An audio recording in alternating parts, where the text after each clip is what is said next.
seorang wanita cantik dengan punggung yang menawan mengajak protagonis untuk makan malam. Tapi saat dia berbalik, wajahnya seperti keluar dari mimpi buruk. Ini adalah dunia aneh di mana setiap makhluk hidup terobsesi dengan evolusi. Untuk memburu kawanan lebah, katak telah berevolusi dengan kulit tebal dan lidah yang lebih panjang dan kuat dari bunglon. Untuk menjadi pemburu yang lebih baik, burung-burung di hutan bahkan berevolusi memiliki dua kepala yang berbeda, satu di atas yang lain. Sedangkan untuk protagonis, dia telah bertransmigrasi menjadi gumpalan jamur lendir. Dia mungkin berada di paling bawah rantai makanan, tapi dia tidak pernah pilih-pilih makanan. Pohon tumbang dan rumput liar di pinggir jalan semuanya bisa menjadi makanannya. Saat ini, matanya terpaku pada jamur aneh yang tidak terlalu jauh. Manusia mungkin akan mati karena memakan sesuatu seperti itu, tapi sebagai jamur lendir, instingnya berteriak bahwa itu lezat. Fakta menarik tentang jamur lendir. Meskipun jamur lendir bergerak sangat lambat, para ilmuwan menemukan melalui eksperimen labirin bahwa ia selalu dapat menemukan rute tercepat ke tujuannya, tidak peduli seberapa rumit labirinnya. Lebih gilanya lagi, dalam sebuah eksperimen yang menyimulasikan sistem kereta bawah tanah Tokyo, para insinyur menghabiskan 10 tahun merancang jaringan tersebut, sementara jamur lendir menciptakan kembali versi yang lebih efisien hanya dalam 26 jam. Jadi, tidak butuh waktu lama baginya untuk menemukan rute tercepat. Tentu, dia masih sedikit lambat tapi akhirnya dia berhasil sampai ke kekasihnya. Dia tertawa kecil diam-diam dan bersiap untuk melahap jamur kecil yang tak berdosa itu. Dia bahkan berpikir dalam hati, kita sudah lama pacaran online dan sekarang kita akhirnya bertemu di dunia nyata. Dengan suara manis, Nona Jamur bertanya, apakah kamu si pria tangguh bang-bang? Sang protagonis menyeringai dengan percaya diri. Benar sekali. Satu-satunya. Yang tidak dia duga adalah Nona Jamur baru saja menipunya secara online. Notifikasi sistem, racun terdeteksi, nutrisi terkuras dengan cepat, harap detoksifikasi segera. Pada saat itu, HP-nya mulai turun drastis.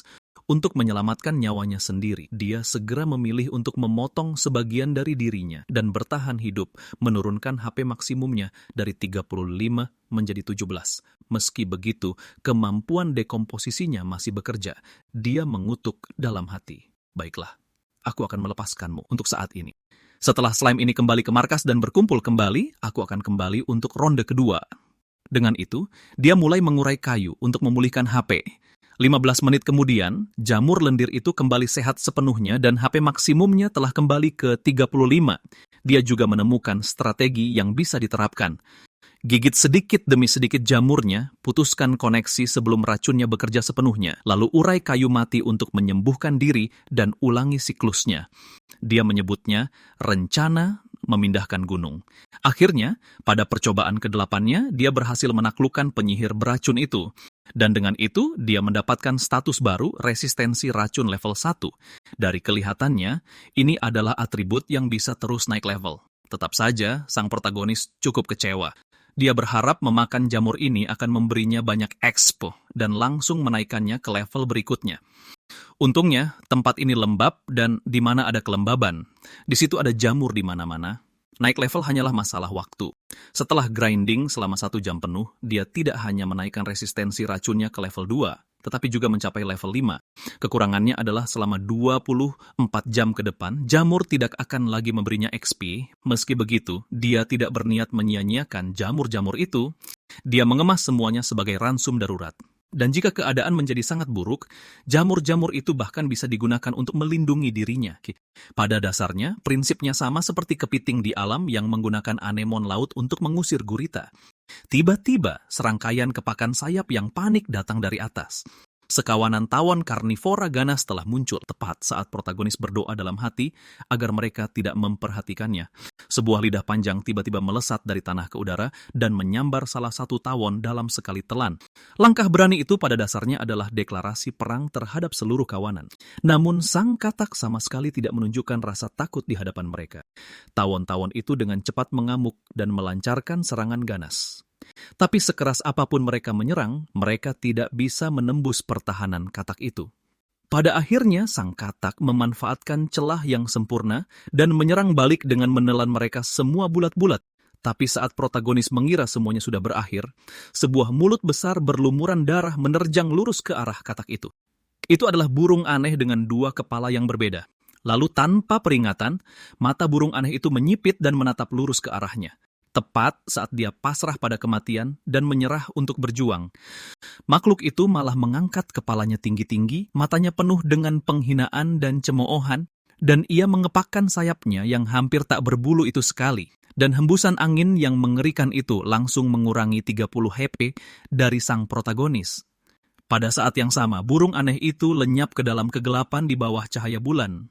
Hutan tampak indah dan sunyi senyap dengan hanya sesekali terdengar suara serangga di kejauhan. Tapi sang protagonis tidak bisa berbuat apa-apa selain bersembunyi di dalam tumpukan jamur beracun dan gemetar. Karena setelah mengamati tempat ini beberapa saat, dia sudah memastikan satu fakta brutal. Saat ini, dia berada di dasar rantai makanan. Syukurlah berada di paling bawah secara aneh adalah sebuah berkah tersembunyi.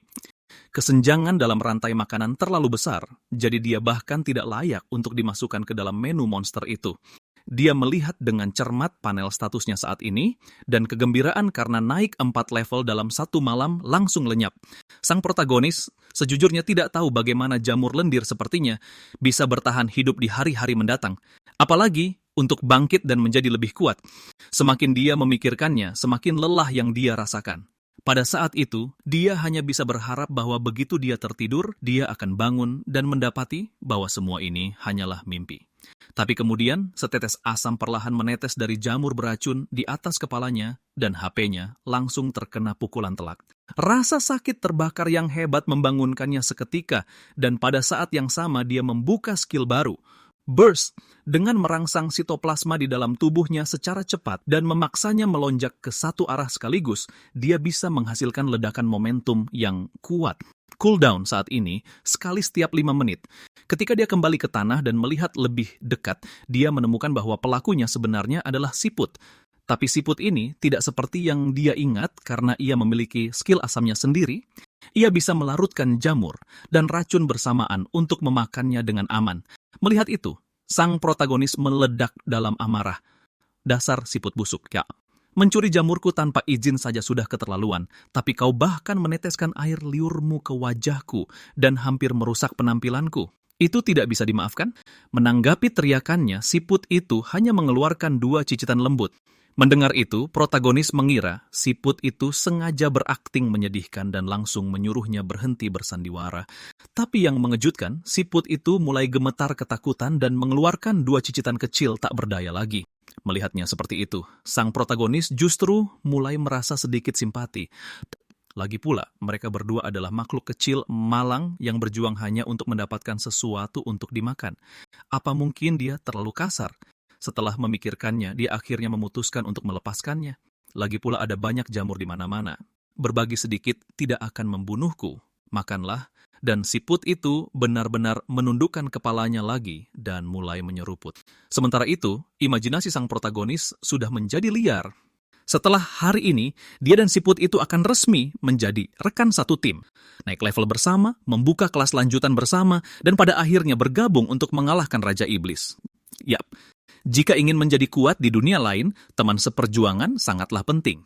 Begitu fantasinya berakhir, dia bergerak ke samping siput dan secara resmi mengundangnya untuk bergabung dengan kelompoknya. Siput itu memiringkan kepalanya dan menatapnya dengan penasaran. Lalu ia menerjang turun dan menggigitnya dengan keras. Baru saat itulah sang protagonis benar-benar memahami hukum hutan ini. Di dunia monster ini tidak ada yang peduli dengan perasaan. Hanya ada makan dan dimakan. Lebih buruknya lagi, meskipun mereka berdua adalah monster level rendah, siput itu jelas lebih cepat dan lebih kuat darinya. Dia berencana untuk diam-diam menyelinap pergi saat siput itu sibuk makan, tetapi saat siput itu menyadari gumpalan jamur lendir ini bisa dimakan dan tidak berbahaya, ia meninggalkan jamur-jamur itu dan langsung mengejarnya.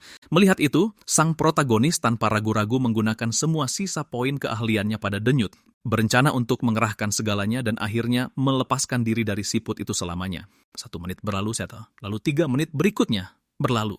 Siput itu sepertinya juga menyadarinya. Ia bisa menangkapnya hanya dengan kecepatan, tetapi pada saat yang sama, dia juga tidak bisa melepaskannya. Tiba-tiba, lehernya mulai menggeliat hebat dan ia benar-benar menembakkan sejumlah besar asam seperti senjata.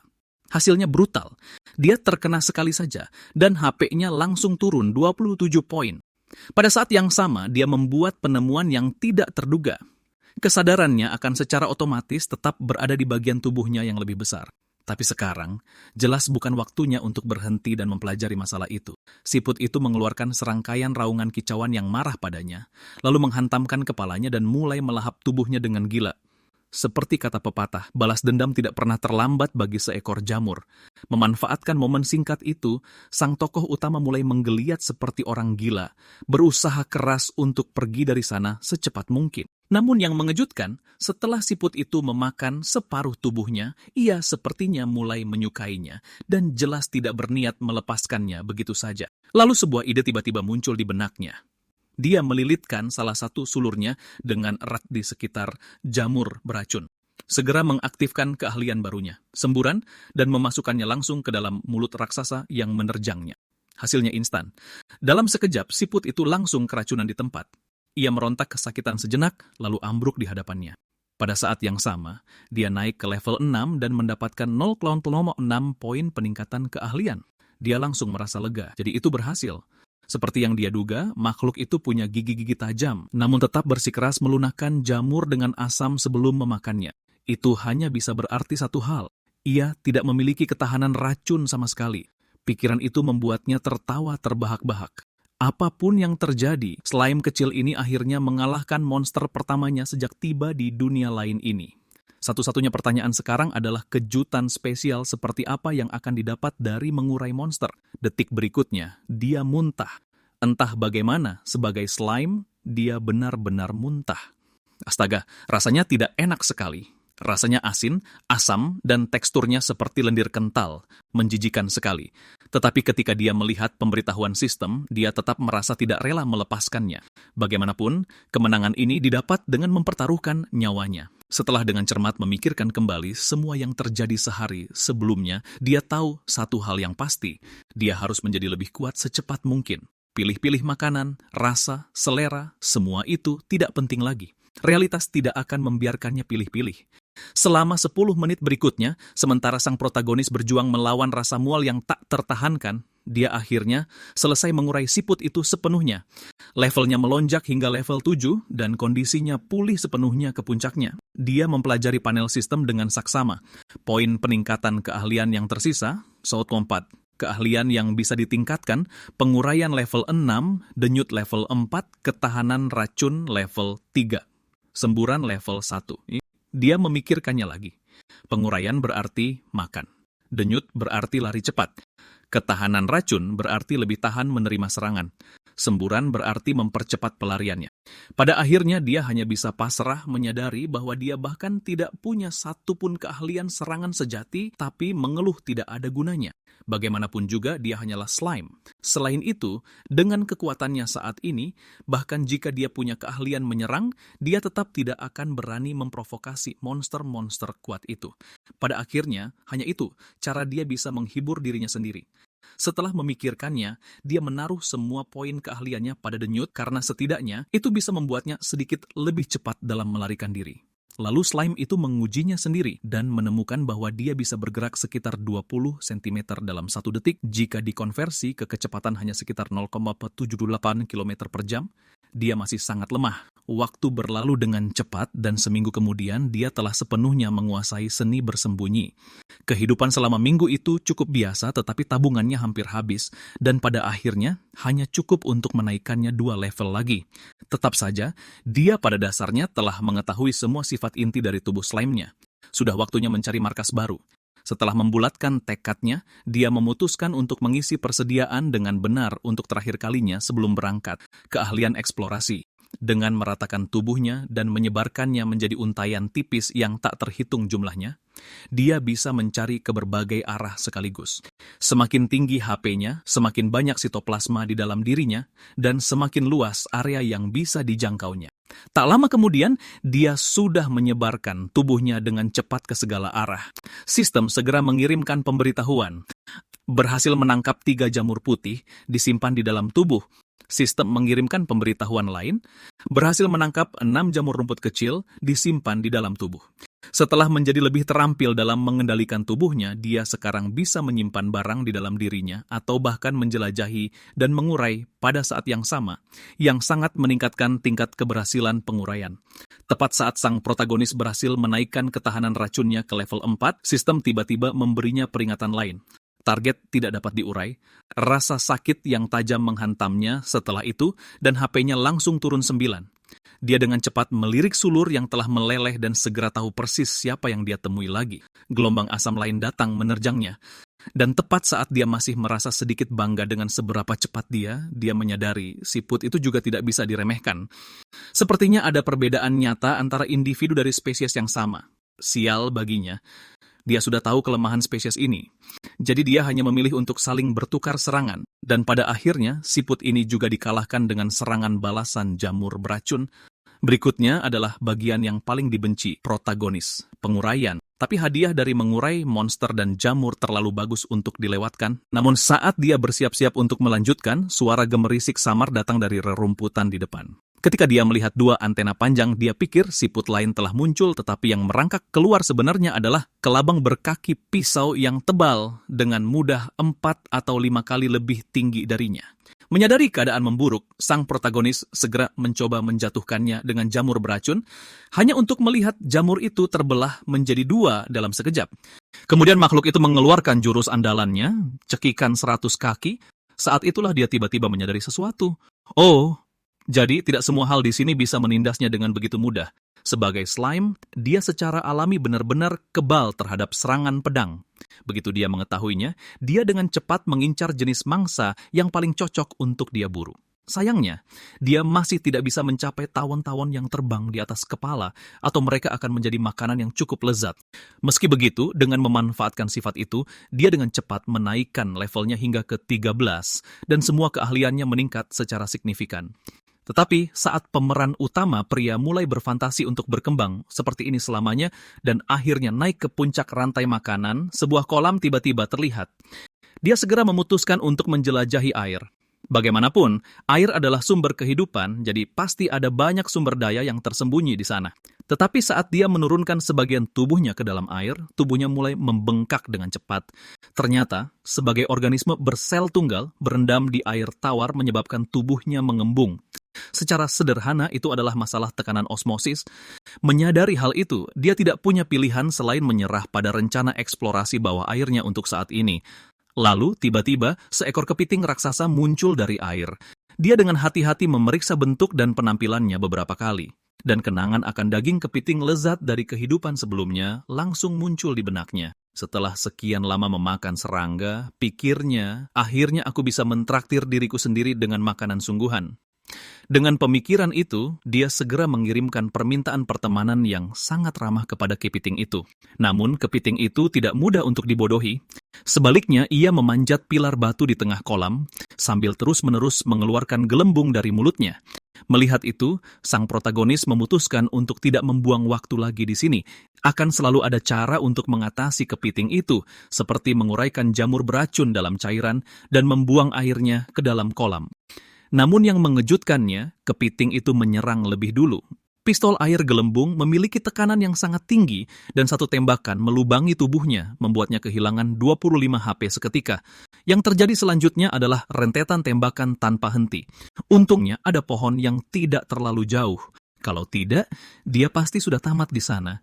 Saat dia berpikir untuk tetap sabar dan melihat siapa yang bisa bertahan lebih lama, kepiting itu tiba-tiba melompat kembali ke air, lalu segera menyerbu ke darat untuk terus memburunya. Dan kecepatan gerakan kedelapan kakinya jelas konyol, jauh lebih cepat darinya atau siput. Menyadari betapa buruknya keadaan, pemeran utama pria segera memanjat pohon, berharap menggunakan ketinggiannya untuk akhirnya memperlebar jarak antara dirinya dan kepiting. Tetapi bahkan sebelum dia mencapai setengah jalan, seekor laba-laba raksasa berbadan tebal menghalangi jalannya. Meski begitu, dia tidak panik. Di matanya, serangga tidak pernah jauh berbeda dari makanan lezat. Namun, 1 detik kemudian, Tuan Laba-Laba mengajarinya persis bagaimana menjadi jamur sekali lagi. Merasakan bagian atas tubuhnya terpotong bersih, dia akhirnya menyadari bahwa dia tidak kebal terhadap semua jenis serangan pedang. Monster, laba-laba, tampilan level skill, ilmu pedang level 8. Saat itu, tembakan air lain tiba-tiba menghantamnya dan mengurangi 17 HP. Slime itu buru-buru melirik ke belakangnya dan hatinya langsung mencelos. Ini gawat. Laba-laba di depan, kepiting di belakang. Kali ini, nasib sialnya benar-benar mencapai titik terendah. Namun, ini bukan pertama kalinya dia mendapati dirinya terjebak dalam situasi tanpa harapan.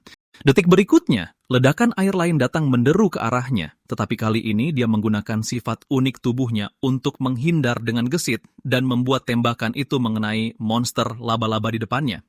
Salah satu kaki laba-laba itu terlepas seketika. Laba-laba itu menatap lukanya dengan marah, lalu segera berbalik dan menyerang langsung ke arah kepiting. Pertama, ia menembakkan jaring laba-laba, dan dengan cepat menahan kepiting itu. Ia mencoba menyelesaikan semuanya dalam satu serangan dengan tebasan kaki laba-laba. Tetapi kekerasan cangkang kepiting itu jauh di luar dugaan. Ia menahan seluruh combo tanpa menerima kerusakan sama sekali. Dalam pertempuran sengit yang terjadi, baik laba-laba maupun kepiting tidak bisa menjatuhkan satu sama lain. Capit kepiting itu besar dan kuat, dan dengan cangkang yang sangat keras itu, laba-laba tidak bisa menembus pertahanannya sama sekali. Di sisi lain, laba-laba menggunakan kecepatan jauh melampaui kepiting untuk menari di sekitarnya dengan kelincahan yang luar biasa. Ia juga tidak bisa menembus pertahanan kepiting, tetapi ia memiliki jaring yang sangat lengket. Tepat saat laba-laba mengira akhirnya berhasil mengunci kepiting, gelembung-gelembung di mulut kepiting mulai berlipat ganda seperti orang gila. Tidak lama kemudian, seluruh mulutnya penuh sesak. Sesaat kemudian, semburan kekuatan besar meledak dan kepiting menggunakan pistol airnya untuk melepaskan rentetan tembakan membabi buta. Laba-laba itu bernasib sangat sial dan terpotong menjadi 3 bagian oleh ledakan air. Sedangkan untuk protagonis, keberuntungannya hanya sedikit lebih baik. Dia hanya nyaris lolos dari maut. Pada akhirnya, kepiting itu hampir sepenuhnya menguras air di dalam tubuhnya sendiri. Tetapi jaring laba-laba masih menahannya dengan erat. Melihat itu, dia dengan hati-hati mempelajari medan perang dan perlahan-lahan menggeliat ke sisi kepiting. Setelah dia memastikan bahwa kepiting itu benar-benar kelelahan, dia tidak bisa menahan diri untuk mengejeknya dalam hati. Kau terus menembak kemana-mana, dan sekarang lihat dirimu. Benar-benar kering. Tapi kemudian masalah lain menimpanya. Bagaimana sebenarnya dia harus menghabisi makhluk ini? Menyerang mulutnya pada dasarnya sama dengan masuk ke dalam rahangnya. Menggunakan jamur beracun juga tidak akan berhasil karena jika mulutnya tetap tertutup, dia tidak punya cara untuk membukanya secara paksa. Tetapi jika dia tidak membunuhnya sekarang, keadaan hanya akan memburuk setelah pulih. Kemudian matanya tertuju pada sebuah batu di dekatnya. Dia segera mencoba menyimpannya di dalam ruang slime-nya, tetapi sistem memberitahunya bahwa tidak ada cukup ruang. Saat itulah dia menyadari ukuran ruang penyimpanannya terkait dengan HP-nya sendiri. Dan setelah pertempuran itu, dia telah kehilangan setidaknya setengah dari nyawanya. Selain itu, batu itu sendiri terlalu besar, jadi dia mengosongkan ruang penyimpanannya sepenuhnya. Bahkan setelah dia berhasil menyimpan batu itu, berat yang dibawanya masih mempengaruhi kecepatan geraknya. Beberapa menit berlalu dan di bawah tatapan ngeri kepiting, sang protagonis akhirnya melompat turun. Kepiting itu masih mencoba berjuang mati-matian, tetapi tenaganya sudah habis. Bahkan kekuatan pistol airnya tidak sedahsyat sebelumnya. Dengan suara gedebuk yang keras, batu itu menghantam dan dia akhirnya membunuh kepiting itu, menjadi satu-satunya pemenang dari pertempuran kacau itu. Levelnya naik dari 13 ke 14 dan dia mendapatkan 0,5 poin peningkatan skill. Dan untuk pertama kalinya sejak tiba di dunia ini, dia akhirnya bisa makan sesuatu yang rasanya normal. Daging kaki kepiting yang dilapisi telur kepiting meledak dengan rasa yang luar biasa dalam satu gigitan. Dibandingkan dengan rasa kayu yang seperti kue busuk, siput yang seperti lendir, dan semua serangga dengan rasa mengerikan itu, ini adalah surga murni. Setelah pesta makan yang benar-benar tak tahu malu, kondisinya akhirnya kembali pulih sepenuhnya. Dan sekarang akhirnya tiba waktunya untuk memulai hal yang penting. Sang protagonis mulai memaksa tubuhnya untuk memadat dengan sekuat tenaga. Dan tepat saat mendekati batasnya, genangan cairan diperas keluar dari belakangnya. Awalnya, dia mencoba meniru kepiting dengan memaksa kelembapan di dalam tubuhnya keluar sebagai bentuk serangan. Tetapi karena dia tidak punya mulut, dia tidak bisa mengontrol titik keluar maupun menghasilkan kekuatan nyata. Sesuatu tiba-tiba muncul di benaknya, dan dia mencoba menggunakan burst sebagai mekanisme pendukung. Kali ini, dia benar-benar berhasil menembak dari jarak jauh dan burst berevolusi menjadi tembakan sitoplasma. Dengan secara instan mengerahkan sitoplasma di dalam tubuhnya, skill tersebut menghasilkan daya dorong yang kuat dan meluncurkan sitoplasma itu keluar dari tubuhnya sebagai proyektil. Selain itu, skill ini tidak terpengaruh oleh cooldown 5 menit burst dan dapat digunakan dengan bebas. Meskipun harganya jelas, setiap tembakan memakan HP-nya sendiri. Pada titik ini, dia sedikit banyak sudah mengerti cara kerja skillnya. Sebagai slime, dia tidak punya sihir. Sitoplasma di dalam tubuhnya adalah bahan bakar utama pertarungannya. Setiap skill yang dimilikinya hanya bisa dikembangkan berdasarkan sifat alami slime, yang berarti dia mungkin ditakdirkan untuk menjauh dari sihir mencolok selamanya. Itu memang sedikit menyedihkan, tetapi untuk sekarang jalan ke depan yang sebenarnya sudah jelas. Membusukkan lebih banyak, menyerap lebih banyak, dan terus menumbuhkan tubuhnya. Lalu sebuah pikiran berani tiba-tiba muncul di benaknya. Jika memakan sesuatu membuat tubuhnya tumbuh, apa yang akan terjadi jika dia memakan tubuhnya sendiri? Tidak butuh waktu lama baginya untuk menemukan sepotong dirinya yang telah dipotong oleh monster laba-laba tadi. Melihat gumpalan itu, bahkan dia membeku sejenak. Apakah sebanyak itu yang benar-benar terpotong barusan? Dengan pikiran itu, dia segera mulai memulihkannya. Detik berikutnya, gelombang ingatan yang asing menyerbu ke dalam tubuhnya. Ternyata bagian tubuhnya yang terpisah tidak langsung mati. Sebaliknya, mereka bisa terus membusukkan sesuatu berdasarkan insting, dan setelah dia memulihkannya, dia akan mendapatkan semua XP dan HP yang telah mereka kumpulkan. Saat sang protagonis menyadari itu, dia sangat senang jika dia benar-benar bisa membelah tubuhnya menjadi beberapa bagian dan mengirim mereka semua untuk bekerja, lalu memulihkannya nanti. Bukankah itu pada dasarnya mengubah satu mulut menjadi mulut yang tak terhitung jumlahnya? Jika itu benar, maka efisiensi levelingnya akan meroket. Begitu pikiran itu muncul, dia segera melaksanakannya. Tapi, dia dengan cepat menemukan satu batasan. Jika HP tubuh terpisah turun di bawah 30, ia akan memasuki kondisi memakan diri sendiri dan mulai mengonsumsi dirinya sendiri hanya untuk bertahan hidup. HP maksimumnya sekarang telah mencapai 198. Secara teori, dia bisa membelah diri. Tidak, itu tidak benar. Selama dia punya cukup makanan, dia bisa membuat tubuh terpisah sebanyak yang dia mau. Jadi dia segera menciptakan satu tubuh terpisah dengan 30 hub. Dan ketika dia melihatnya perlahan bergerak maju tanpa memasuki kondisi memakan diri sendiri, dia tahu metode itu benar-benar berhasil. Setelah itu, dia menciptakan beberapa tubuh terpisah lagi, mengirim masing-masing untuk membusukkan target yang berbeda. Bersenandung gembira, dia mengatur setiap tubuh terpisah ke tempat yang seharusnya, lalu selesai membusukkan sisa daging laba-laba dan memulihkan dirinya ke kondisi puncak. Lagi pula, saat kau berburu, bertahan hidup selalu menjadi yang utama. Seiring tokoh utama pria menjadi lebih akrab dengan sifat-sifat tubuh slime-nya, dia mulai merasa seolah-olah dia telah menjadi sangat kuat. Tidak efektif. Serangan tebasan biasa tidak efektif. Adapun serangan tebasan tingkat lanjut, dia bisa dibilang cukup tahan terhadapnya. Dengan kata lain, bahkan serangan fisik yang ganas pun sulit menjadi ancaman yang benar-benar fatal baginya. Satu-satunya hal yang masih dia khawatirkan sekarang adalah serangan sihir. Tapi sampai saat ini, dia sama sekali belum menemuinya. Itu membuatnya bertanya-tanya, apakah dunianya sejauh ini terlalu kecil atau apakah dunia lain ini pada dasarnya hanyalah versi upgrade dari kerajaan hewan. Setelah itu, dia mulai menggunakan tubuhnya sendiri sebagai umpan untuk memancing kepiting dan akhirnya mendapatkan 5 ekor sekaligus. Lalu, dengan memanfaatkan medan di sekitar pohon besar, dia berhasil melakukan rentetan 5 pembunuhan bersih. Levelnya naik dengan mulus ke 15. Setelah kondisinya pulih sepenuhnya, tentu saja sudah waktunya untuk latihan menembak. Setelah 2 hari penuh latihan terfokus, sang protagonis telah menaikkan tembakan sitoplasma ke level 6. Dalam kondisi penuh, dia sekarang bisa menembakkan 30 tembakan berturut-turut. Satu-satunya masalah adalah kekuatannya masih terasa kurang. Jadi mencari cara agar tembakannya lebih keras menjadi pusing terbarunya. Setelah memikirkannya, dia memutuskan untuk sedikit membumbui jurus itu. Jika dia membungkus jamur beracun ke dalam tembakan, dia bisa meracuni target dari jarak jauh. Dengan logika yang sama, jika dia membungkus batu ke dalam projektil, dia juga bisa meningkatkan kerusakan fisik. Melihatnya seperti itu, dia benar-benar jenius. Lalu tiba-tiba, suara kicauan datang dari lubang pohon di dekatnya. Dia langsung bingung.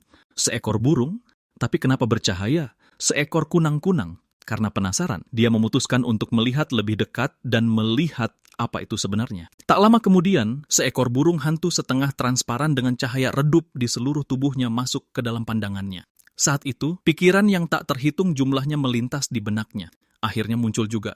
Monster sihir akhirnya muncul.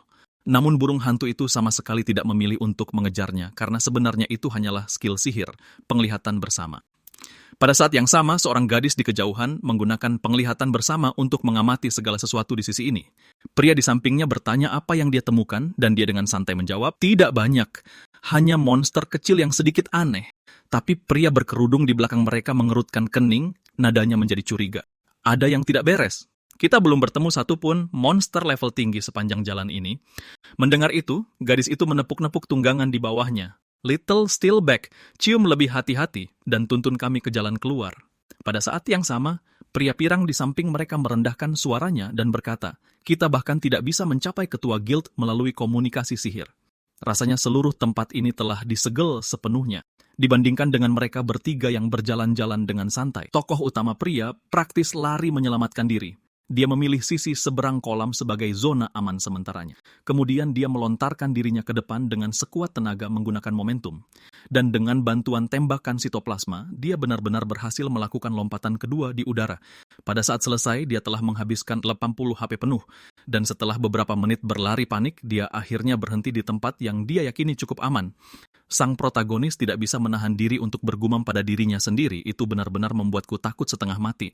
Lebih baik mengunyah dahan dan menenangkan diri. Tentu, dia mungkin terhitung kuat di antara monster level rendah dengan tingkatan yang sama sekarang. Tetapi jika dia bertemu dengan sesuatu yang bahkan satu tingkat di atasnya, dia mungkin akan tetap musnah dalam sekejap. Lalu tiba-tiba, tekanan mengerikan menghantam dari belakangnya, dan sesaat dia pikir dia sudah tertangkap. Tekanan murninya bahkan lebih buruk daripada monster bangau ular itu. Makhluk macam apa burung hantu itu? Tapi saat pandangannya perlahan beralih ke belakangnya, sebuah cakar raksasa telah jatuh di tengah hutan tanpa peringatan. Dia dengan hati-hati merayap ke arahnya. Suaranya sedikit bergetar saat dia menatap. Sebuah tangan? Tunggu, apakah itu jari? Mungkinkah ini sebenarnya jari emas legendaris yang hanya miliknya seorang? Instingnya berteriak bahwa jika dia bisa membusukkan dan menyerap jari misterius dari binatang sihir tingkat tinggi ini, dia tidak hanya akan melompati beberapa kesenjangan kekuatan dalam satu kali kesempatan, dia bahkan mungkin berevolusi karenanya.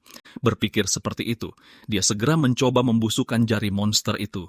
Tetapi saat dia mulai, gelombang rasa sakit yang hebat merobek sel-selnya. Sel, pemberitahuan sistem, pembusukan gagal. Notifikasi sistem, level skill terlalu rendah atau celah level target terlalu besar. Notifikasi sistem, target yang dilindungi terpicu. Notifikasi sistem, sel-sel mengalami serangan balik. Tepat setelah itu, HP-nya mulai anjlok gila-gilaan. Tapi untungnya, sekarang dia punya banyak pengalaman dalam memotong sebagian dirinya untuk bertahan hidup. Dan itulah satu-satunya alasan dia nyaris tidak berhasil mempertahankan hidupnya. Namun, saat dia mati-matian menguraikan kayu untuk memulihkan HP, tanah tiba-tiba mulai bergetar hebat. Tanah yang berpusat di sekitar jari mengerikan itu runtuh seketika dan terus menyebar dengan cepat keluar. Sang protagonis panik dan melarikan diri sekali lagi menggunakan tembakan sitoplasma, hanya untuk berbalik dan melihat bahwa kawah raksasa di belakangnya perlahan pulih dengan sendirinya. Pemandangan itu membuat seluruh tubuhnya menggigil dari dalam keluar, dan dunia luar tiba-tiba terasa jauh lebih menakutkan dari sebelumnya. Memaksanya untuk mengakui kebenaran pada dirinya sendiri. Semakin jauh dia pergi, semakin kecil perasaannya. Dia tidak boleh sombong lagi. Bersembunyi, mengurai, dan diam-diam menjadi lebih kuat adalah satu-satunya jalannya untuk saat ini. Namun di bawah tanah, jauh di luar pandangannya, jari itu perlahan-lahan dibungkus oleh sesuatu yang lembut, sesuatu yang tampak sangat mirip bagian dalam mulut. Lalu barisan gigi yang rapat muncul, tertutup rapat, dan menghancurkan jari itu hingga berkeping-keping. Karakter utama pria berpikir dia kemungkinan besar sudah bergerak cukup jauh dari burung hantu itu. Jadi dia memutuskan untuk mendirikan markas sementara di sini dan kembali besok untuk mengambil kembali tubuh-tubuh terpisahnya. Setelah memutuskan, dia segera mulai menguraikan pohon-pohon di sekitarnya, membuat pintu masuk sekecil mungkin terlebih dahulu, lalu melebarkan bagian dalamnya dari dalam. Dengan begitu, monster yang sedikit lebih besar tidak akan bisa masuk. Begitu rencananya jelas, dia langsung bekerja lagi. Setelah merancangnya dengan sangat hati-hati, dia bahkan menanam jamur bercahaya dengan racun lemah di dalam gua. Dan akhirnya, tempat perlindungan kecil, sementara yang aman dan nyaman itu selesai. Logika desainnya cukup sederhana. Strukturnya dibagi menjadi ruang asli dan ruang palsu. Tapi saat dia hendak menikmati kedamaian sejenak, suara dengungan tak berujung mulai menusuk sarafnya. Karena kesal, dia menjulurkan kepalanya, siap memprotes gangguan publik ini. Hanya untuk menemukan bahwa segerombolan besar tawon tiba-tiba berkumpul di luar. Seketika, sebuah ide cemerlang muncul di benaknya. EXP gratis yang diantar langsung ke depan pintunya bukanlah sesuatu yang akan dia sia-siakan.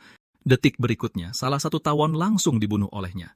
Setelah itu, dia bahkan menjulurkan kepalanya dan menyapa mereka dengan senyum ceria. Halo semuanya. Tepat seperti yang diharapkan, saat gerombolan itu menyadarinya, mereka semua menyerbu dengan gila ke dalam lubang pohon dalam satu gelombang besar.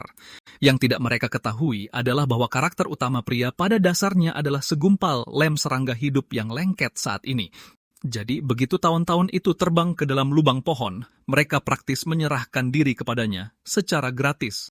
Meski begitu, dia tidak menguraikan mereka semua. Dia sengaja melepaskan 2 ekor agar mereka bisa menuntunnya kembali. Tidak lama kemudian, di dekat wilayah gerombolan itu, dia berhasil melacak lokasi sarang dengan mengikuti kedua tawon yang dilepaskan itu. Tapi yang mengejutkan, kedua tawon itu tiba-tiba melakukan gerakan aneh. Dan dalam sekejap mata, segerombolan besar muncul di hadapannya seperti awan hidup. Awalnya, dia dengan naif mengira benda-benda ini hanyalah pengantar XP berjalan. Tetapi jumlah tawonnya begitu banyak sehingga suhu di sekitarnya melonjak, menyebabkan sel-selnya mulai mati. Dalam kepanikan, dia segera menembakkan tembakan sitoplasma dan meledakkan celah melalui gerombolan itu. Hanya saja proyektil itu diblokir oleh perisai, di detik berikutnya perisai lilin lebah. Dan kemudian tawon di belakangnya mengayunkan perisai itu dan memukulnya dengan keras. Saat dia buru-buru menyesuaikan tubuhnya dan mencoba memikirkan jalan keluar, salah satu tawon tiba-tiba mencabut sengatnya, lalu melambaikannya di udara, dan dengan cepat membentuk lingkaran sihir kecil. Sihir diaktifkan, gerombolan dipanggil. Detik berikutnya, gelombang tawon padat lainnya benar-benar mengelilinginya lagi. Baru pada saat itulah dia benar-benar memahami tipe-tipe dalam gerombolan ini. Tawon pekerja, tawon penjaga, dan tawon penyihir. Monster yang bisa berevolusi dan juga menggunakan sihir. Dengan satu perintah dari tawon penyihir, seluruh gerombolan melancarkan serangan habis-habisan yang ganas terhadapnya. Tembakan sitoplasma dibatasi oleh HP-nya sendiri, tetapi dia telah meninggalkan sebagian besar tubuhnya di pohon besar yang membuatnya terus beregenerasi sambil terus menembaki gerombolan itu. Gerombolan itu juga tidak bodoh. Begitu mereka melihat betapa ganas serangannya, mereka segera mengubah taktik dan mengirim tawon penjaga ke depan. Dan tembakan sitoplasma biasanya tidak bisa menembus pertahanan mereka. Dia ingin menggunakan batu untuk memperkuat serangan, tetapi sekarang hanya tersisa 1 batu di penyimpanannya. Tetap saja tawon-tawon ini mungkin memiliki kecerdasan, tetapi mereka jelas tidak punya pengalaman berurusan dengan makhluk seperti dia. Mereka benar-benar terbang mendekat, mencoba menusuknya sampai mati.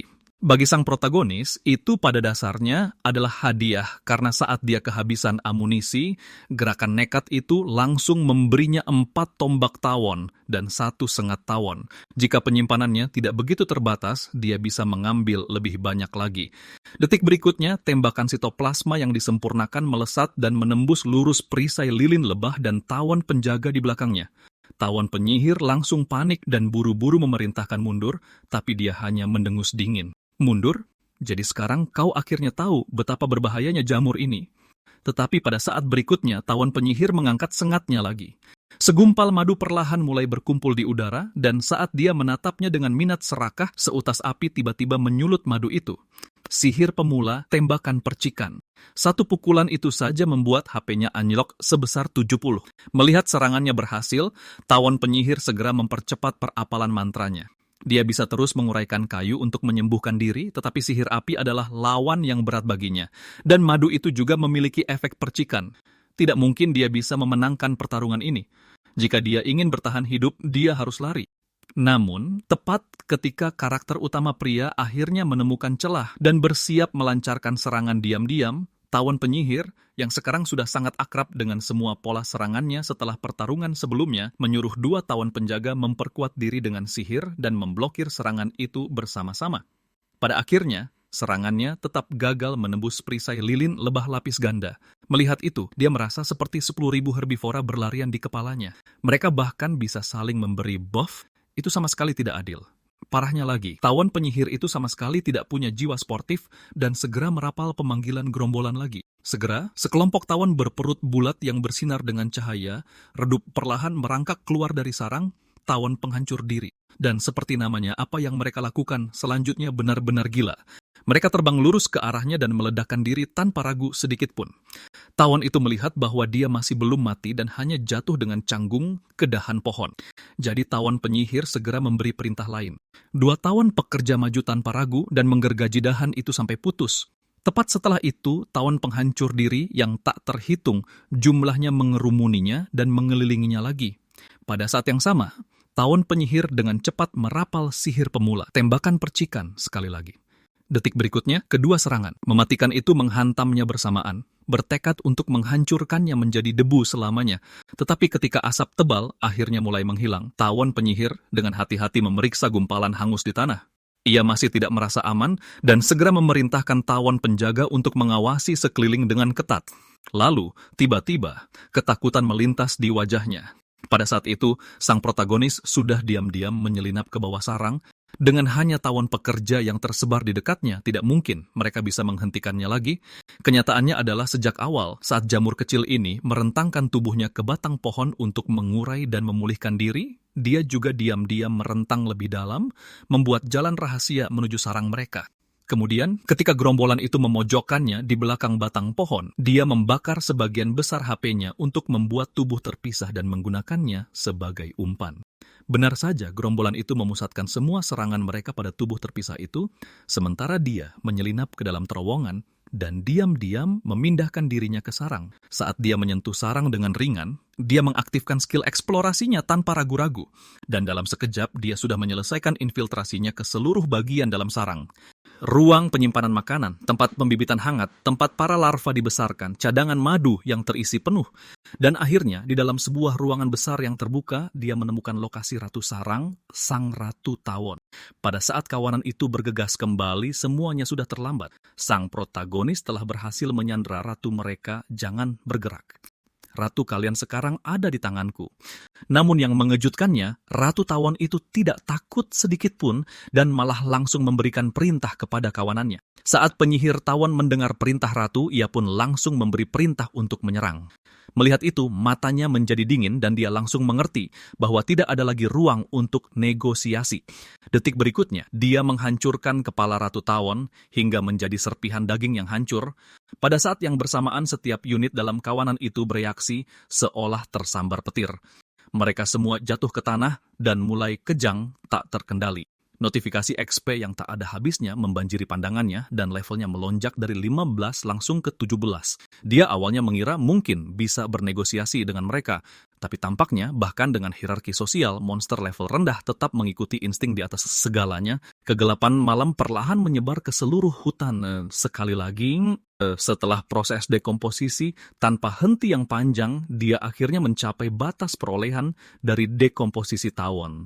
Selama 24 jam ke depan, dia tidak akan mendapatkan XP lagi dari mereka dan HP apapun di atas maksimumnya akan dihapus setelah 1 jam. Panel sistem menampilkan semuanya dengan jelas. Spesies saat ini slime level 21. Pencapaian diperoleh makhluk lemah. Sifat inti pengurai HP 19/82+116. Poin peningkatan skill tersisa 0,3. Dekomposisi level 7. Denyut maksimal ketahanan racun level 7. Tembakan sitoplasma level 6. Komando pusat level 2. Dia dengan saksama mempelajari panel statusnya saat ini dan semakin dia melihat, semakin dia bahagia. Putaran dekomposisi ini tidak hanya meningkatkan ketahanan racunnya secara signifikan, tetapi juga secara tak terduga memberinya skill baru, komando pusat. Tentu saja, jamur kecil ini segera mencoba memasukkan 1 poin skill ke dalamnya hanya untuk melihat apa yang akan terjadi, tetapi sama sekali tidak ada yang berubah, yang membuatnya bertanya-tanya apakah alasannya sederhana. Mungkin dia hanya belum memiliki bawahan untuk diperintah. Pikiran itu baru saja terlintas di benaknya sebelum notifikasi kegagalan muncul, memberitahunya bahwa peningkatan telah gagal. Saat itulah dia menemukan aturan lain.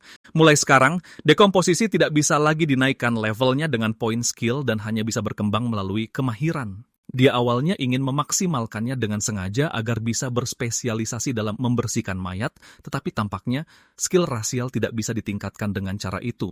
Karena opsi itu sudah tidak ada, satu-satunya yang tersisa adalah memaksimalkan denyut terlebih dahulu. Tetap saja hasil dari pertempuran ini sangat besar.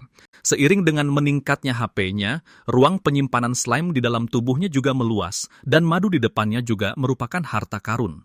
Hanya dengan mengurai satu bongkah saja bisa memulihkan 400 HP penuh. Memikirkan itu, sang protagonis diam-diam memandangi ladang mayat di depannya dan tak bisa menahan diri untuk tidak memutar ulang jejak pemangsaannya dalam benaknya. Itu dimulai dengan pembunuhan balasan terhadap siput. Sejak saat itu, dia benar-benar melangkah ke jalan seorang predator, serangga, laba-laba, kepiting, dan sekarang seluruh sarang tawon ini. Semakin dia memikirkannya, semakin dia merasa seperti seorang penjahat yang sedang naik daun. Namun, dia dengan cepat menyesuaikan kembali pola pikirnya. Mungkin karena dasar pemikirannya masih manusia, dia terus merasakan sedikit rasa bersalah. Tetapi di dunia seperti ini, dia tidak punya pilihan lain lagi.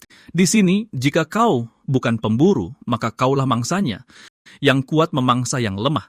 Yang paling kuat yang bertahan hidup, dan itulah hukum alam yang paling dasar. Jika engkau ingin hidup di dunia lain ini, maka berburu dan mengurai bukanlah pilihan. Itulah satu-satunya jalan yang tersisa baginya. Realitas materi membentuk pemikiran. Jadi, sebelum hal lain, bertahan hidup adalah yang utama. Begitu dia memikirkannya seperti itu, kegembiraan kembali melonjak dalam diri sang protagonis. Karena selanjutnya, dia akhirnya akan mengambil kembali tubuh-tubuh terpisah yang telah dia kirim pagi itu. Dan sejujurnya dia sangat ingin tahu kejutan seperti apa yang mungkin mereka bawa kembali.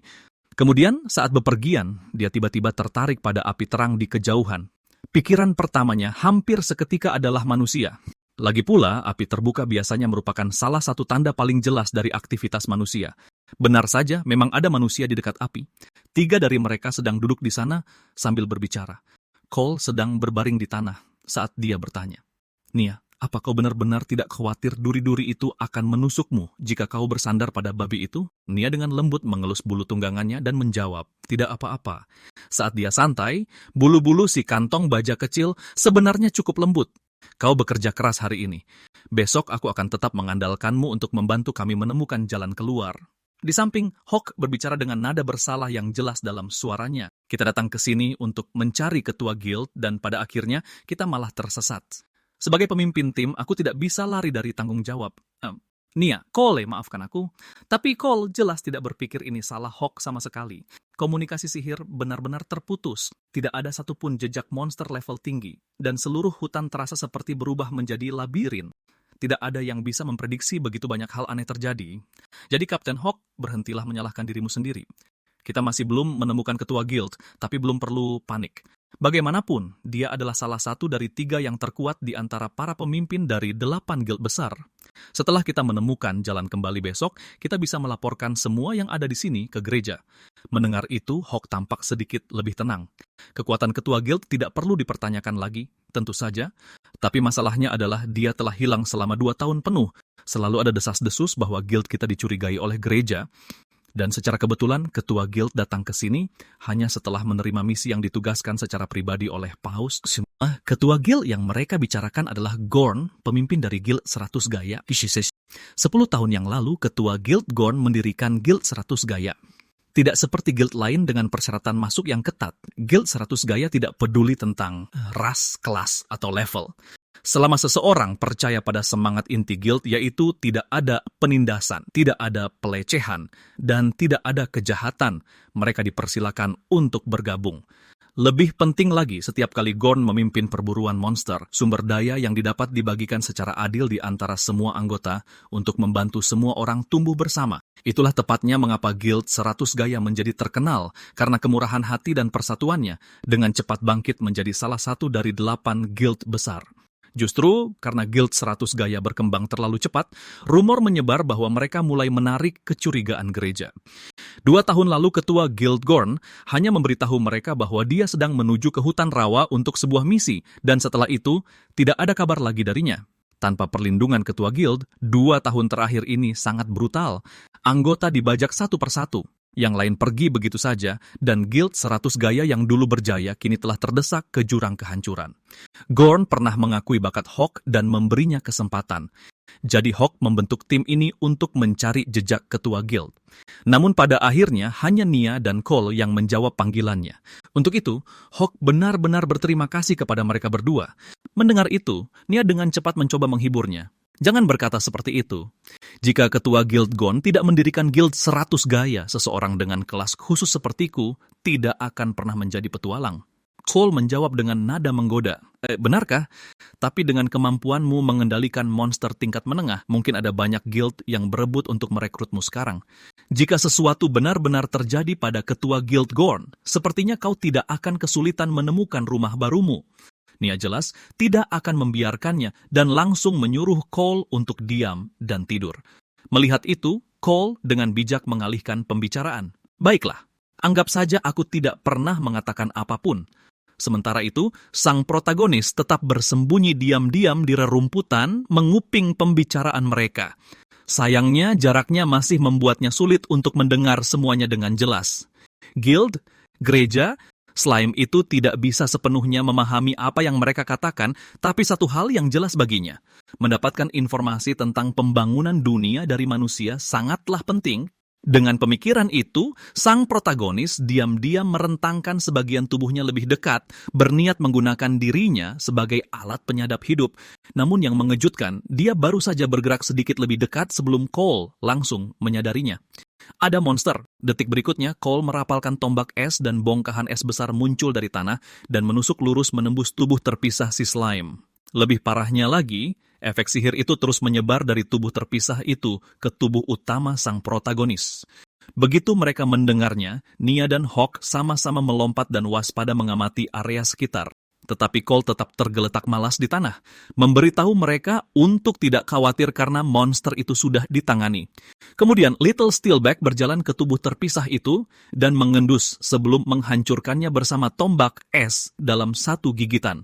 Di bawah kekuatan tarikan yang luar biasa itu, bahkan tubuh utama slime itu terseret keluar dari rerumputan oleh Little Steelback. Kali ini sang protagonis berpikir riwayatnya sudah tamat. Nia menghentikan peliharaannya, Little Steelback, dan menyelamatkan nyawa jamur kecilnya saat itu juga.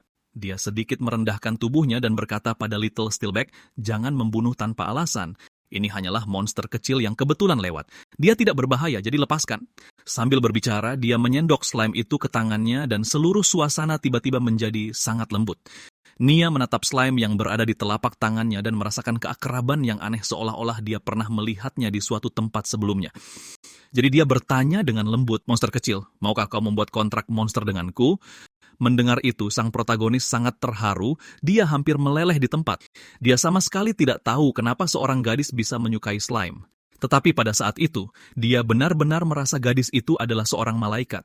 Dia bahkan mulai ingin menjadi peliharaannya. Melihat itu, Hawk dengan cepat turun tangan untuk membujuknya. Nia, jangan main-main dengan hal seperti ini. Kita masih harus mencari jalan keluar besok. Ini bukan waktunya untuk mengoleksi monster dan tidak perlu membuang mana untuk monster level rendah, seperti slime. Mendengar itu, slime itu langsung memprotes. Aku jamur lendir, bukan slime. Namun yang mengejutkan mereka tidak bisa mendengar sepatah kata pun yang coba diucapkan oleh jamur lendir itu. Nia hanya menurunkan tangannya dan dengan lembut meletakkannya kembali di tanah. Lalu tiba-tiba, sang protagonis mendapat ide. Jika dia tidak bisa berbicara, setidaknya dia bisa menggunakan sifat khusus tubuhnya untuk membuat mereka langsung mengerti apa yang ingin dia katakan. Di bawah tatapan sedikit heran dari kedua manusia itu, jamur lendir itu memutar tubuhnya dan membentuk kata halo. Dia benar-benar berpikir itu akan cukup untuk menunjukkan kepada mereka bahwa dia adalah makhluk yang cerdas. Sebaliknya, mereka berdua sama sekali tidak bisa membaca tulisan Mandarin. Mereka bahkan mengira dia sedang buang air besar, dan yang lebih parah, mereka dengan tulus memujinya. Setelah mendengarnya, jamur lendir itu benar-benar terdiam. Pada saat yang sama, dia benar-benar sadar bahwa orang-orang di dunia ini tidak dapat memahami bahasa Mandarin. Meskipun merasa enggan, sang protagonis tetap memilih untuk pergi. Jika dia tinggal lebih lama lagi, ada kemungkinan besar dia akan dikira monster aneh dan dibunuh di tempat. Setidaknya sekarang, jamur lendir itu telah memastikan satu hal penting. Manusia memang ada di dunia ini, tetapi bahasa mereka sama sekali berbeda. Jadi dia meninggalkan kelompok itu dan kembali ke seberang sungai. Meskipun burung hantu sihir yang menakutkan itu masih terbayang-bayang di benaknya, yang bisa dia lakukan hanyalah berharap dia tidak akan bertemu dengan makhluk itu lagi. Detik berikutnya, tubuh sang protagonis tiba-tiba tersentak dan komando pusat aktif dengan sendirinya. Keterampilan itu membuat indranya terasa seperti radar, memungkinkannya untuk samar-samar mendeteksi di mana tubuh-tubuh terpisahnya berada. Ini juga pertama kalinya jamur lendir itu benar-benar mengerti apa yang sebenarnya dilakukan oleh komando pusat. Dan saat dia bergerak lebih dekat, persepsinya terhadap tubuh-tubuh terpisah itu menjadi semakin jelas. Tak lama kemudian, gumpalan jamur lendir yang lebih dari 10 kali lebih besar dari tubuh utamanya muncul di hadapannya. Begitu jamur lendir itu memulihkan tubuh terpisah itu, HP-nya pulih dengan cepat. Ketahanan racunnya naik ke level 8 dan level keseluruhannya naik menjadi 22. Tepat setelah itu, sang protagonis mulai mencari tubuh terpisah yang kedua. Tetapi tiba-tiba, sinyalnya menjadi lebih lemah. Lalu dia melihat sosok yang dikenalnya. Siput itu masih belum selesai melahap tubuh terpisahnya.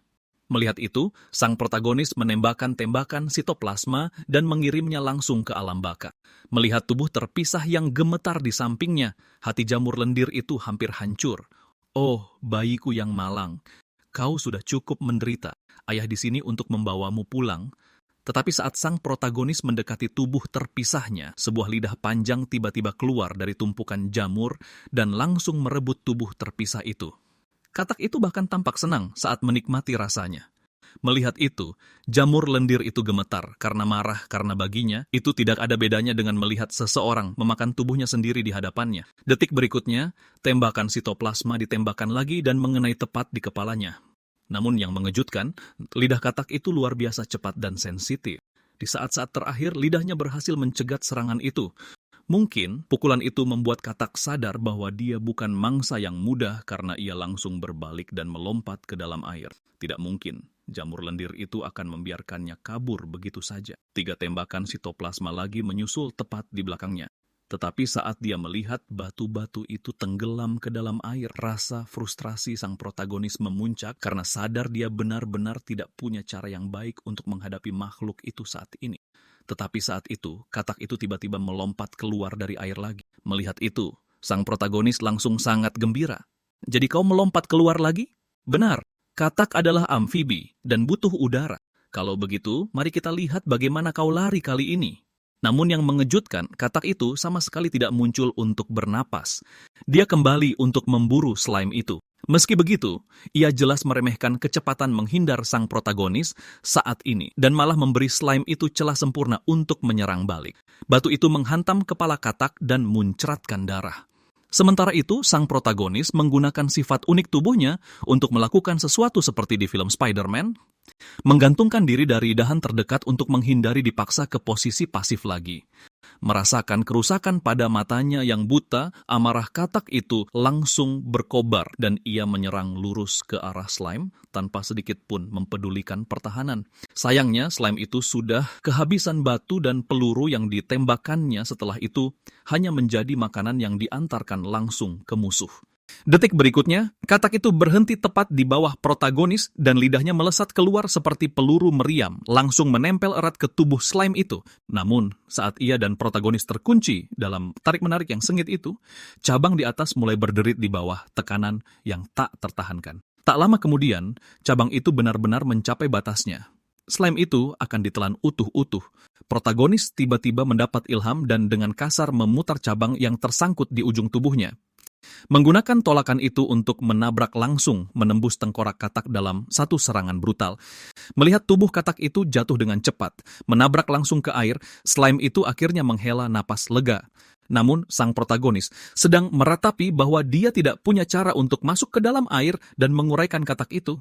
2 cahaya menakutkan tiba-tiba muncul di bawah permukaan yang berlumuran darah. Seketika, semacam serangan meledakkan sepertiga penuh tubuh slime, dan kekuatan itu tidak berhenti di situ. Serangan itu bahkan mematahkan pohon di belakangnya menjadi 2. Skill, kejatuhan suci. Baru saat itulah, slime itu akhirnya mengerti bahwa ini sama sekali bukan katak biasa, tetapi katak monster sihir dengan skill sungguhan. Protagonis dipenuhi dengan keterkejutan. Makhluk gila macam apa ini?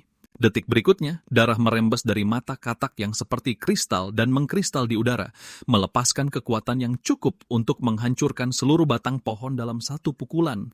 Melihat itu, slime itu tidak ragu sedetik pun dan langsung menjadi seperti Spider-Man melarikan diri melewati hutan dengan kecepatan penuh. Jamur yang bijak tidak akan pernah mengambil pertaruhan yang buruk. Katak sebelumnya yang ditelan dalam satu gigitan oleh bangau ular jelas membuatku meremehkan spesies ini.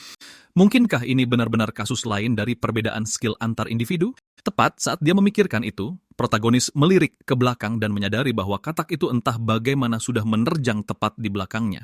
Ternyata katak itu telah meniru trik si slime dan menggunakan lidahnya untuk bergerak cepat melewati hutan. Tiba-tiba, katak itu menekan bola matanya sendiri dan cambuk berdarah lainnya menyabet keluar. Satu serangan saja mengurangi 199 HP dari protagonis, dan darah itu juga membawa racun mematikan. Bahkan resistensi racun level 8 milik slime tidak dapat menahannya. Seketika cambuk lidah itu menghantamnya lagi. Dan kali ini, protagonis gagal menghindar dan terlempar langsung ke dalam air. Awalnya, dia diam-diam masih merasa sombong, berpikir bahwa serangan fisik tidak terlalu menyakitinya. Tapi kemudian notifikasi sistem muncul, ketidakseimbangan tekanan osmotik seluler terdeteksi. Segera tinggalkan tempat ini. Sebelum slime itu bisa melakukan apapun, katak itu menerjang maju dengan rahang terbuka lebar, menelan seluruh tubuh protagonis dalam satu tegukan. Tapi yang tidak diduga oleh katak itu adalah giginya tidak bisa menutup dengan sempurna, dan slime itu justru mulai memaksa dirinya keluar sedikit demi sedikit melalui celah-celah. Meski begitu, asam lambung katak itu masih memberikan kerusakan terus-menerus pada protagonis. Secara teori, selama dia bisa meluncurkan tubuh utamanya keluar sebelum katak itu selesai melemahkannya, dia masih punya kesempatan untuk bertahan hidup. Tapi masalahnya adalah, hanya untuk memaksa mulut katak terbuka saja sudah menghabiskan hampir semua kekuatan slime, membuatnya tidak bisa memisahkan tubuh baru sama sekali. Lalu untuk memperburuk keadaan, katak itu justru menekannya kembali ke dalam mulutnya dengan tangannya. Melihat itu, sang protagonis tidak punya pilihan lain. Dengan sisa kekuatan terakhirnya, dia memaksa sebagian kecil tubuhnya masuk ke dalam air. Saat air danau perlahan meresap ke dalam bagian tubuh slime itu, sensasi pembengkakan besar meledak di dalam perut katak. Begitu tekanan osmotik menjadi tidak seimbang, tubuh slime itu akan mulai menyerap air seperti orang gila dan ukurannya akan meningkat dengan kecepatan gila. Tapi bahkan saat itu, katak itu masih menolak untuk menyerah dan dengan putus asa terus mencoba mendorong tubuh protagonis lebih dalam ke mulutnya.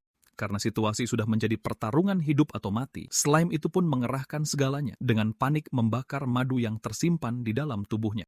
Seketika, tubuh katak itu dengan cepat melilit dan membengkak, lalu meledak di tempat. Tepat setelah itu, tubuh slime itu sendiri juga mulai membesar dengan kecepatan yang menakutkan. Notifikasi monster dikalahkan. XP didapatkan.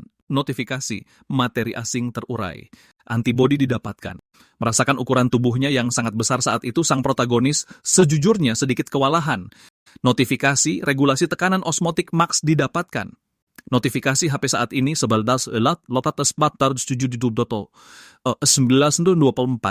Notifikasi kelebihan HP akan dihapus setelah 1 jam. Ternyata sebagian besar tubuh slime itu sekarang dipenuhi dengan air danau. Dan karena ukurannya menjadi sangat besar, dia sekarang memiliki cukup cairan seluler untuk mengatur perubahan yang disebabkan oleh tekanan osmotik.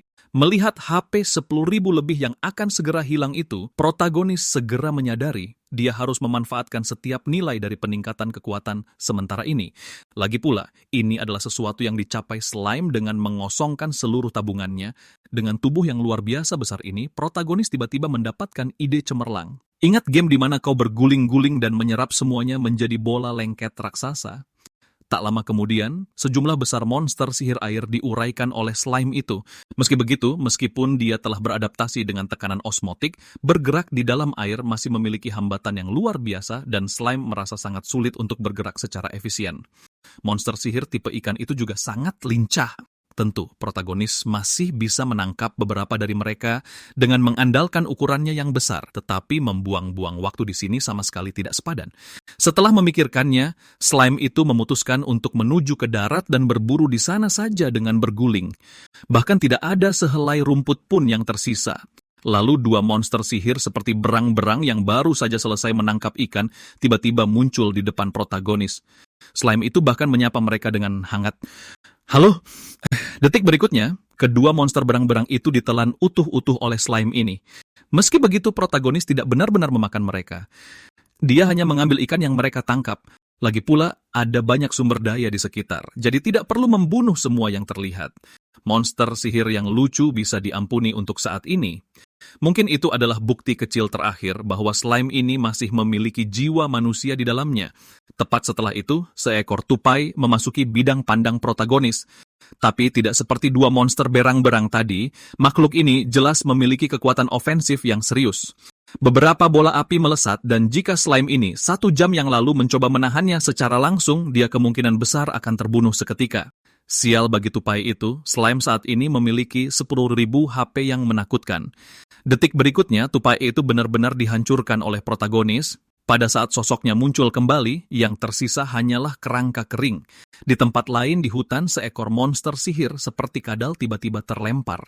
Dan yang membuatnya terbang sebenarnya adalah pohon aneh yang mengerikan.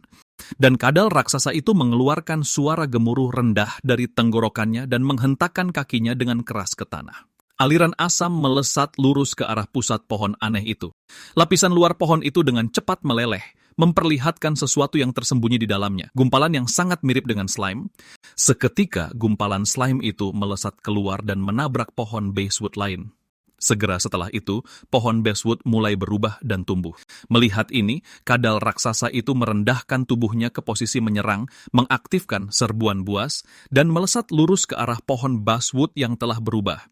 Tapi cabang-cabangnya bergerak seperti tombak yang lentur, terus-menerus mencegat laju kadal raksasa itu. Tiba-tiba, 2 cabang meledak keluar dari tanah dan menembus langsung lengan kadal raksasa itu. Pada saat yang sama, bunga-bunga putih bersih dengan cepat mekar dari cabang-cabang itu. Namun dari tengah setiap bunga tumbuh sulur-sulur berdaging yang mengerikan. Saat kadal raksasa itu menatap inti bunga, gumpalan daging bulat mulai membengkak di dalam matanya. Dan detik berikutnya meledak. Meski begitu, semangat juang kadal raksasa itu tidak berkurang sedikit pun.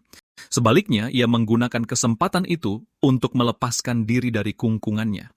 Tubuhnya terlempar oleh momentumnya sendiri. Namun, ia menggunakan pantulan dari tanah itu sendiri untuk menstabilkan posisinya secara paksa. Skill penginderaan termal. Kadal raksasa itu merasakan cabang-cabang menusuk ke arahnya dan segera melompat ke udara. Menggunakan sapuan ekornya, ia membelah setiap cabang. Lompatan itu juga memungkinkan kadal raksasa itu memperpendek jaraknya ke pohon aneh itu. Dan sedetik berikutnya, ekornya menghantam ke bawah, membelah pohon dan slime di dalamnya menjadi 2. Slime itu perlahan hancur dan larut menjadi kabut hitam. Tetapi kadal raksasa itu tidak mendapatkan kemenangan yang diharapkannya karena sulur-sulur berdaging mulai tumbuh lagi dari bola mata yang hancur. Dan tak lama kemudian, kulitnya mulai berubah menjadi pucat pasi. Lalu tepat pada saat itu, sebuah bola raksasa tiba-tiba muncul dalam jangkauan sensor termalnya. Sesaat kemudian, seluruh tubuh kadal raksasa itu ditelan utuh. Sebuah notifikasi sistem muncul. Materi asing terdeteksi. Antibodi diaktifkan. Protagonis itu langsung dipenuhi kebingungan. Darah si penipu itu sepertinya juga mengandung hal yang sama terakhir kali. Sebenarnya apa materi ini? Tapi slime itu dengan cepat menepis pikiran itu. Lupakan saja. Selama ada antibodi itu sudah cukup. Yang penting sekarang adalah memanfaatkan sisa waktu yang sedikit ini dan menelan sebanyak mungkin. Namun, saat slime itu terus menggelinding, protagonis secara bertahap mulai merasa ada yang tidak beres. Bahkan jika dia belum menggelinding melintasi 100 hektar penuh, dia pasti sudah menempuh puluhan hektar sekarang. Namun hutan ini masih sangat lebat seolah-olah tidak ada akhirnya sama sekali. Tiba-tiba, dia merasakan tanah bergeser sedikit. Dan sesaat kemudian, seberkas cahaya melesat lurus ke langit. Tepat setelah itu datang gelombang kejut ledakan yang dahsyat. Protagonis itu membeku karena tidak percaya. Apa? Apa aku salah lihat? Apa sebuah lingkaran sihir raksasa baru saja melintas di langit? Dan ledakan itu juga, kenapa tidak ada suara sama sekali? Saat dia masih mencoba memahaminya, tubuh slime itu tiba-tiba menyusut kembali ke ukuran aslinya. Dan tidak ada keraguan tentang itu. Waktu mengamuknya yang super kuat telah berakhir, dan dia telah terlempar kembali ke titik awal.